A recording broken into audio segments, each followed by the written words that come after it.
Hey all you nerds, Gabe, aka Froopy Art here, and welcome back to our Gravity Falls and cryptid-inspired Pokemon region. In the previous episode, you're traveling through a weird Ultra Beast-infested apocalypse helping people. You defeated and rescued a mind-controlled moose and his ghost-type Pokemon.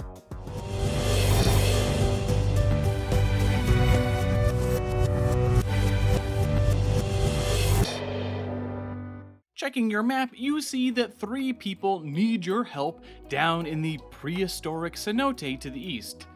Passing through the rest of the foggy forest isn't too tough, but when you get to the entrance of the Amber Mines, you decide time is of the essence, and using your grappling hook Rotom Shift, you leap into the cenote and rappel down.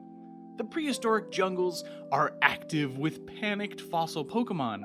Among them, you spot a new dragon type. Remember when we met that silly little electric chicken, Cockatrice? Well, it's about time that we finally got the evolution. So, we'll be moving from the Cockatrice inspiration to the Amphisbaene, which is a 2-headed serpentine beastie from Greek mythology. We're going to have a little fun by having its tail head be made up of electricity, since Cockatrice already had that electric tail. But by posturing it like this, the electric head, it seems like it could be the primary head. I don't know. I'm a sucker for mimicry like that in nature and whatnot. And we'll go a little farther when we get to the final stage for this line as well. Other than that, we've got some aggressive shapes that definitely justify the dragon typing that we'll be adding in. And because it is an electric type, you know that we're going to get a nice cool blue shiny. Okay, let's check out the second stage for this Greek myth-inspired line. This is Amphiphrae, the second head Pokemon. The head held above its body is actually concentrated electricity that Amphiphrae uses to trick its opponents. Able to strike both low and high at the same time, this crafty electric dragon is consistently able to land a hit and paralyze its prey. Researchers disagree as to whether the second head is atop an electrified neck or tail. The ability is static, so contact moves may leave the foe paralyzed, and the hidden ability is Lightning Rod. It's a nasty little Pokemon which scampers on over to attack you. Some ground or ice type attacks would be useful, or perhaps a fairy type could make short work of this dragon. If you have a Trismoid, it takes down the dragon and in turn is finally ready to evolve. I know, about time, am I right? Okay. So this line is based loosely on the Abau Aku, which is some really fun Malaysian folklore. Essentially, we're dealing with an amorphous, translucent creature made of shimmering light, which steals the life force from people to become stronger and more corporeal. Now, we're getting rid of the whole life force stealing bit because I want this to be a fairy type and all, but we are letting its body get bigger and stronger as it evolves. Also, this is another design that has dice shapes going on. In fact, now we've got a D8 as a part of its head.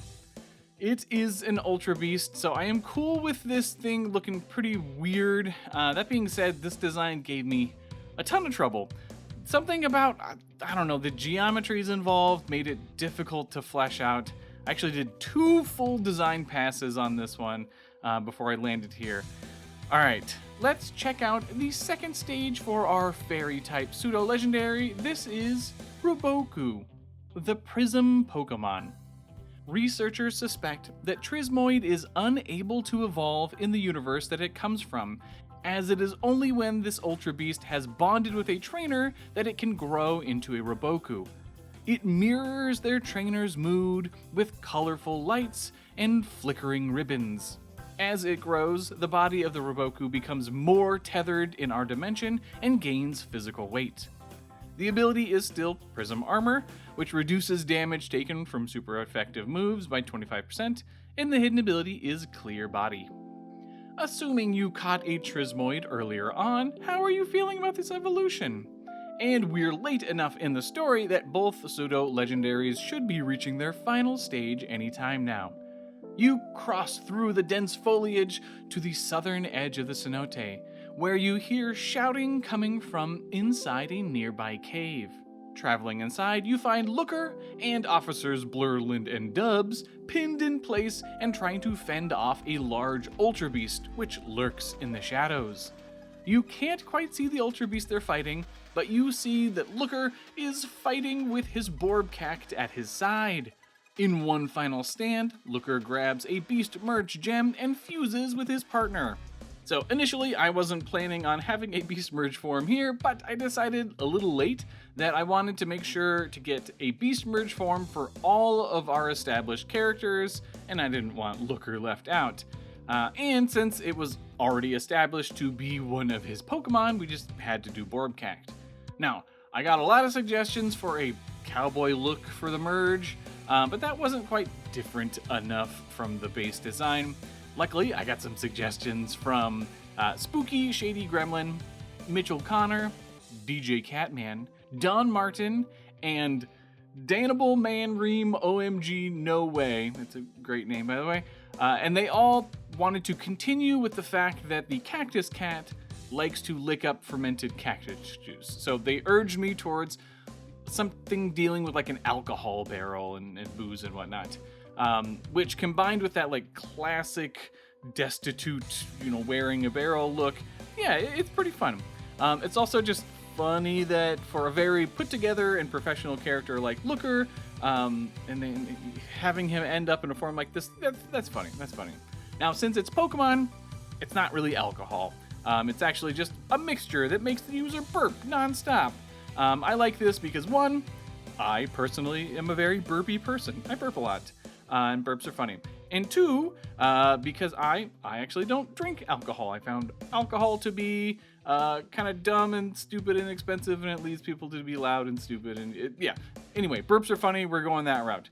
Okay, enough rambling. This is Beast Merge Borbcact, the Belch Barrel. The feline spike barbs all launch into the trainer and form a protective barrel, while the rest of the Pokemon becomes a strange container of bubbling liquid. This fusion has an otherworldly control over the continuous stream of burps and bubbles coming from their mouth. After unfusing, the trainer is left with a pounding headache and upset stomach. The ability is Burp Boon, so the effects of an eaten berry are also applied to an ally. In this form, Looker staggers around, and you think it best to join the battle. Burp Boon, the ability, really only does any good in a double battle anyway. With Looker by your side, the Ultra Beast emerges from the shadows and advances. Yeah, time for our next legendary Ultra Beast. Serving as a rough stand-in for the Four Horsemen of the Apocalypse, here we'll be dealing with famine. And the inspiration, well, that's something I am pulling from a Mexican and New Mexican urban legend, La Mala Hora, or the Evil Hour. This is a dark entity that can befall people in the dead of night, often at a crossroads, or deep in the desert or woods. Sometimes it is a black sphere or blob floating in the night that consumes people, and other times it shifts into the shape of a woman and draws people in. We're going to play with that in a fun way by having this recessed negative space in the center of the design that has the shape of a woman. I wanted at least one of the Four Horsemen to have a slightly softer looking design. I say that, but I also wanted it covered in these barbed vines. The foliage look is supposed to be a mix between like an area of dense vegetation and kind of also like a tumbleweed a little bit. And these colors, they're fun and all, but after I did the shiny, I ended up swapping the two. I mean, it's an Ultra Beast after all, and having normal grass type colors just didn't really feel right. Okay, let's check out our next big baddie. This is Festilorn, the Briar Pokemon. UB Void pulls light into its center, plunging its surroundings into darkness. This results in vegetation nearby shriveling in mere moments. In its home dimension, Festalorn has all but decimated its region. Denizens offer up the little they have, but should it not suffice, Festalorn's dark influence compels a single sacrificial person to leap into its void, never to be seen again. The ability is Sharp Debris, so that scatters spikes at the feet of the opposing team whenever it's damaged by a physical move. You and Looker fight back. Even with a type advantage, Looker doesn't last long, but he at least burps a helpful healing berry burp in your face before he is knocked out.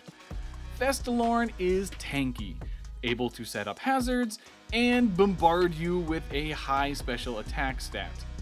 Now, rarely getting to utilize a bug type, this is where they finally get to shine, and you weaken Festalorn to the point that you could potentially catch it. We're saved! Woo-wee! We're saved! You got us out a tough pickle there. I thought we were goners for sure. I can't say I'm surprised, kid. You continually prove your abilities. I have a feeling there may be a place for you at Interpol in the future. But for now, let's us three get back to town with the others. Good thinking, Looker. I'm so glad I ain't dead. You let the 3 officials leave to get back to Lazy Susie's diner, where everyone else is gathering. And you check your map for the next person to help. But we'll pick up from there in the next episode.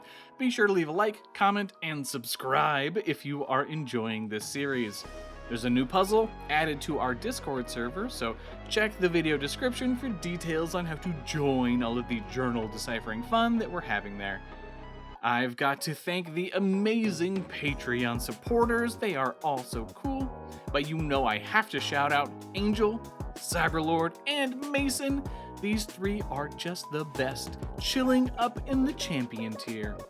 Alright, I will catch you in the next one. Later, nerds.